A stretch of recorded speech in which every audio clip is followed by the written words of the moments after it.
Subukan nilang hindi sila makakapunta dito. Speaking of family and friends, meron silang spot dyan sa taas na pinrepair ko. Para alam mo yun, kapag may bumisita sa akin, gusto nila magpahinga, dun sila sa taas. Let's go. Ang gusto ko dito, itong wood planks na to, solid Nara wood to, from Rising Sun Wood Products. Ang maganda dito, sinukatan nila to, itong hagdanan na to, tapos deliver nila dito, nakakat na base dun sa sukat na requirement for this staircase. So, they were able to deliver, of course, yung finish nito from Davis Paints. This one right here, itong mga curtains na to, again, from Elisea. And then, ito naman, from Haiti Glass and Aluminum. Pati itong aking gigantic, humongous window. Tara, akyat tayo. Tapos, sabi nga nila, meron daw akong tinatagong panty dito. Meron nga. Ayan, Panty Sisters. Ito yung aking mga movie posters pa nung mga films na hindi nyo nakita sa baba. So, nandito sila. Dito yung Panty Sisters, Die Beautiful, tapos Dirty Linen kasi favorite series ko siya na nagawa ko. And basically, maliit lang na guest room, mini guest room. Pero cozy naman siya. Itong floors ay from Rising Sun Wood Products. Yung headboard, the kama, is from Silpol Joyce Furniture. Ang ganda nitong aking mga beddings, mga mahal. Ito yung gamit ko dito sa guest room ko tsaka dun sa master bedroom. Makikita nyo mamaya. From Kama PH. Ang ganda nung quality nung kanilang mga beddings. Namakyaw ako ng mga beddings talaga sa kanila. This wall is from Pubrir. Sobrang gusto ko tong aking guest room. Minsan nga dito na ako natutulog eh. Baba tayo? Sige, baba ka. Go. Pansin ko parang kanina pa ako tinatanong sakit na lang likod ko. Okay, one more. How do you use this office space? Nagagamit ko to kapag ako ay nag-aasikaso ng mga kabisnesan. Kasi yung acting kasi, that is something that innate na sa akin eh. Kumbaga parang dumadaloy na siya sa bawat veins ng aking pagkatao. Ito naman, this is something na happy ko na na-explore ko ngayon, yung pagninegosyo.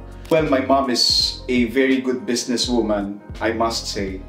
Idol ko kasi nanay ko talaga. Lahat nung values ko in life, nanay kong nagturo sa akin. Bakit ako naiiyak?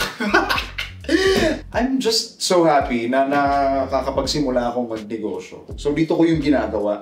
Most of my time, kapag wala ako sa taping, andito ako, nag-aayos ng negosyo. Ano naman yan? Ang alin? Ito? Nasa loob nito ang mama mo. Joke lang.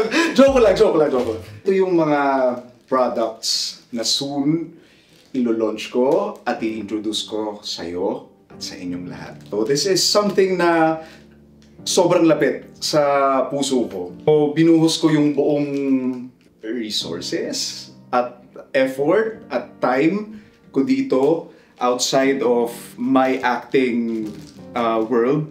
Soon, malalaman nyo. Sige, tara, out na daw tayo. Let's go. Oh, hi, Vanya. Hi, baby. Come on. Hi, guys. This is one of my babies. Si Vanya. Wow, how old is she? Sa totoo lang, hindi ko alam. Hindi namin alam. Kasi rescue dog to. Nakuha ko siya. Akala ko ano siya, aspin. Wala siyang buhok. So, kalbo to si Vanya. Hindi ko alam kung na mga nasa ilang taon na siya. Kasi nasa kakahuyan siya, nasa forest. Ang hina-hina niya, ang payat-payat. Daming sugat. Nung inalagaan ko, nakita ko, biglang tumubo yung mga buhok. Pomeranian pala siya. Ayun ang kwento ni Vanya. Kaya hindi ko alam kung ilang taon na tong baby ko to. Ang cute naman niya. Marami kang dogs? I have 7 dogs. Kung nabubuhay pa yung iba kong mga aso, siguro mga nasa 12 dogs ang meron ako. 7 na lang yung natira. Yun yung naging dahilan, isa sa mga matitibay na core kung bakit ko dinecide na mag-venture dun sa business na soon i-introduce ko sa inyo. Sobrang close sa puso ko dahil dito sa mga babies kong ito. Ayan, so bali dalawa yun. Yung pinakita ko sa inyo kanina, tsaka yung related dito sa mga dogs ko. Soon malalaman ninyo. That painting, Ano namang story niyan? This one! Okay, this painting is also from Inigo Acuña. Ito namang painting na to, ang sabi ko sa kanya, paint something about my family. So, ito yung interpretation niya. Kinuwento ko sa kanya kung gaano ko ka mapagmahal sa pamilya, and ito yung interpretation niya. Gusto ko to, nandito siya sa family area. Kaya siya nandito. This is where we gather. Aside from my receiving area, ito kami nagkakwento-kwentuhan ng mami ko, ng mga kapatid ko. Minsan, dito rin kami nag-aaway. And this is my guest bathroom. Itong guest bathroom na to, I can say na ako ang namili ng design ng mga tiles, ng color ng mga tiles, at saka kung ano yung mga toilet fixture na nakikita niyo dito, ako lahat yan. With the help, of course, of my interior designer, si Archie and si Christine, tinulungan nila ako kung nagmamatch ba yung taste ko doon sa goal namin na aesthetics ng bahay. And ito yung kinalabasan niya. I'm quite proud of this powder room dahil ang ganda niya. Modesty aside, pero ang ganda niya. Itong lavatory, the mirror, the heating rod, the smart toilet, yung aking shower, they're all from HCG. Ang ganda ng quality ng kanilang mga toilet fixtures. So, I'm happy dito sa mga nakalagay sa powder room na to. Tapos yung tiles na to, wall, tsaka itong floor, they're all from Nairo Granite. Yung mga shampoo, binili ko lang yan sa grocery store. Ang ganda ha? Ang ganda ng? Ang ganda ng bathroom. Thank you. Where do you get inspiration? Actually, wala akong masasabi na pinagkunan ko ng inspiration nito. This is purely my imagination. Nung nag-visit ako sa store ng Nairo Granite, na-visualize ko lang na bagay ito dun sa iniisip ko na feel and color nung powder room. So, ito yung kinalabasan ng aking imagination. Now, let me take you to my nest. Okay, before that, random question. Sorry na. Hindi pa pala. Okay, ano yung random question mo? Is there anyone from the industry that you're dying to meet? Dying to meet from the industry? Marami sila. Okay. Si Eddie Redmayne, Leonardo DiCaprio, Cynthia Erivo, oh my goodness, ang gagaling. Meryl Streep, who's this guy sa Dallas Buyers Club, Matthew McConaughey, yes, and the other guy, Jared Leto. Yeah, you got it right. Tara na. Yay! Welcome to my nest. Welcome to my sanctuary. I'm introverted and this is where I recharge. Itong kwarto na to. Napakahalaga sa akin ng room na to dahil this is where I can be myself. This is where I can listen to whatever it is na sinasabi ng puso ko at ng isip ko dito sa kwartong ito nangyayari. So, napakahalaga sa akin ito. Hindi ko ma-achieve siguro itong ganito ka-serene na room if not because of Silpo Joyce. Sila ang gumawa nitong aking headboard na Bottega inspired. Itong aking kama, bed frame, sabi ko ayoko na masyadong mataas. So, si Christine, yung aking interior designer, naghanap siya ng parang Japanese Zen design ng bed frame. So, ito yung nakita niya at kinostomize ng Silpo Joyce. Yung beddings ko dito sa master bedroom, galing dito sa Kama PH. Ibang kulay din siya pero yung quality the same. Ang ganda-ganda. Gusto ko rin dito sa room na to, yung tapo ng ilaw niya, pinlights lang siya from Adaptive Luxors. Ganda eh. Nag-complement talaga siya dun sa wall paint. Itong nakikita nyong pintura ng wall ko dito sa kwarto, basically ito yung makikita nyo sa lahat ng interior ng bahay. So lahat ng wall ng bahay ganito yung kulay. Nag-complement din siya dun sa tiles. One thing I like about Nairo Granite, maaring mali po ako, pero sa lahat ng mga na-research ko nung nagpapagawa ako ng bahay, parang sila lang yung nag-o-offer ng Swiss grade tiles ng granite. Ang ganda kasi dami, ang lawak ng selection nila ng mga designs, and nung nagbabrowse ako sa store nila, ito yung nakita kong bagay sa buong bahay. Dapat ipapaano ko to industrial finish yung flooring ko. Parang napag-decide namin ng mga interior designers ko na parang mas maganda na nga lang yung ganito. I-tiles na lang natin na matte finish siya. Ganito yung kanyang quality. So, na-achieve naman namin. Very quick question. Yes. So, you've tried interior design. Are you into fashion? Okay. So, I think I love fashion because of my job. But I'm a fragrance guy. Nandito sa loob. Okay, show us. Welcome to my mini walk-in closet. Hindi pa siya tapos dahil kulang pa ng mirror dito. But basically, ito yan. Dito lahat ng aking mga kakaunting gamit. And ito yung mga, hindi ko man mapakita sa inyo yung buong collection ko. But ito lang yung mga parang flavor of the day ko. So, what's your signature scent? Naku, dapat ayun mga mahal ang hindi pinagsasabi. Dapat secret yan. Kung ano yung signature scent, ang nagturo sa akin yan si Tito Boy Abunta. And what about your skincare? Skincare! Malalaman nyo soon. Ayan yung isa sa mga surprise ko sa inyo. Give us a quick beauty tip. Huwag kayong matutulog ng hindi naghihilamos at hindi naliligo. Saan ka naman naghihilamos? Sa aking toilet and bath. Let's go. Pasensya na, medyo makitid. At medyo, wait lang, medyo hindi pa pala ready itong toilet and bath ko. Pero, pwede na. Tara. Ibang feel naman itong aking master toilet and bath. Dahil, kung mapapansin nyo, parang masyado na siyang naging industrial yung feel. Supposedly, dapat industrial talaga to. Cement finish lang siya.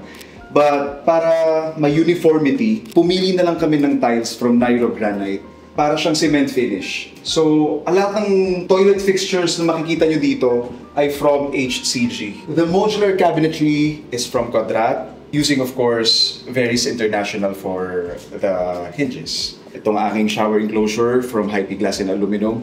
And parang huwag tayo dito magtagal. Tara, doon tayo sa may garden. Ayan, kung nakikita nyo, itong aking ECP tile, this is from Conwood. Gustong-gusto ko to kasi sobrang nakadagdag siya dun sa accent ng bahay. Biglang parang hindi naging flat yung bahay ko. Isa sa mga gusto ko dito sa exterior ng aking house ay yung aking decking at yung aking eaves. Pareha silang from Bamboo Hub. Nakita ko lang din sila sa internet nung ako'y nagpapagawa nung bahay na ito. Tapos, sabi ko, parang instead of semento, parang gusto ko siyang gawing decking. Dahil gusto ko lang siya. Tapos, minatch ko na lang yung eaves. Luckily, merong magka-complement na product ang Bamboo Hub. So, yan. Isa pa to sa mga gustong-gusto kong part ng garden ko. Actually, itong mga upuan na to, may foam to. Kaso dahil maambon ngayon, pinasok ko sa loob yung mga foam nito. But yeah, kapag may foam to, mas maganda to. Itong garden set ko ay from Sir Paul Joyce Furniture. Tapos, ang pinakagusto ko pa dito sa garden ko ay yung aking Toki Falls and yung mga planters from Gardini Picanti. Nakakadagdag siya ng sobrang accent. Pero hindi lang sa garden, kundi sa buong bahay. What's a quote that you live by? Quote I live by. Sometime, somewhere, there will be someone who will say yes to all of your dreams. What posters did you have on your wall as a kid? Wala. What current values will you hold until you're 80? Maging mabuting tao at wag mang-apak ng kahit na sino. Something you do but probably shouldn't. I'm sorry? What's something you do but probably shouldn't? Something I do but shouldn't? Oh my goodness. Pinapalabang ko yung piyato sa tinapay.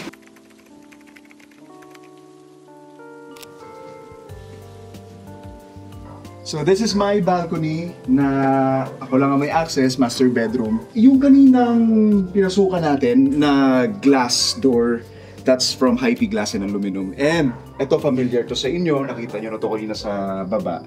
This is from Conwood, yung ating ECP tiles. Then, yung aking mga tiles are also from Nairo Granite. Then, yung aking eaves ay from Bamboo Hub. Ito, yung isa sa mga part na gustong-gusto ko dito sa balcony. Meron din ito sa baba. Pero gusto ko siya dito kasi dati tong pintuan na dinicide ko to turn into a wall garden. This one and yung nasa baba is from Green Heart. Gustong-gusto ko sila dahil yung system nila di mo na kailangang diligan yung mga plants. So meron silang automatic irrigation system na may oras ng pagdidilig, automatic. So kahit na nasa ibang bansa ako, di ko na kailangan mag-worry kung nadidiligan ba ng maayos yung mga plants ko dahil automatic siyang nagdidilig. At ang gaganda ng mga plants na nilagay nila dito sa aking wall garden. So I'm very grateful sa Green Heart. Okay, lightning round. Okay, I'll ask you questions. Okay. And then you have to answer them fast. Diyos ko, nakabahan ako dyan sa mga questions mo. Okay, sige, game. What's something you don't do but you should? Something that I don't do, driving. Hindi ako marunong mag-drive. Show us your current lock screen. What? Okay. Yan. Boring, di ba? Oh, ang cute naman. Cute. Oh my gosh, mga disyerto. If you were to have a podcast, what would you talk about? I think I would like to talk about success stories. I would like to talk about life and winning life in general. Okay, Christian, last 3 questions. What role did your family play in your success? Malaking malaki. Sila yung dahilan kung bakit ako araw-araw bumabangon. Sila yung dahilan kung bakit araw-araw akong inspired to be a better version of myself. So, ang aking mga mahalagang bagay sa buhay, number 1, of course, my relationship with God. Next is my family. Pangatlo, yung passion ko. But in general, of course, kailangan kong alagaan yung sarili ko. If you could talk to your 18-year-old self, what would you say? What would I say? Mahirap na question yan. Ano nga bang gusto kong sabihin sa 18-year-old self ko? Na okay lang yan. Kumapit ka lang. Because somewhere, there will be someone who will say yes to all of your dreams. Last question. You have a really nice house. Thank you. Do you plan to live here forever? Oh my gosh. Sana. Gusto ko sana. Ito na. But dahil mahal na mahal ko tong bahay na to, ito yung pinaka-unang bahay ko na masasabi kong akin. But I have plans kasi of fulfilling my dreams na makapag-build and sell business in the future. So, I might have plans of selling this in the near future. Tagal pa naman. For now, mahal ko tong bahay na to. Pag-iingatan ko to, mamahalin ko to. Naabutan pa tayo ng ulan. Nabasa ka ba? Salamat na marami sa pagbisita. I really appreciate your presence. Sana makabalik ka ulit. And if gusto mong magsama pa tayo sa ibang mga videos ko, please subscribe. Okay? Ingat ka pa uwi, maulan. Bye-bye. Good night.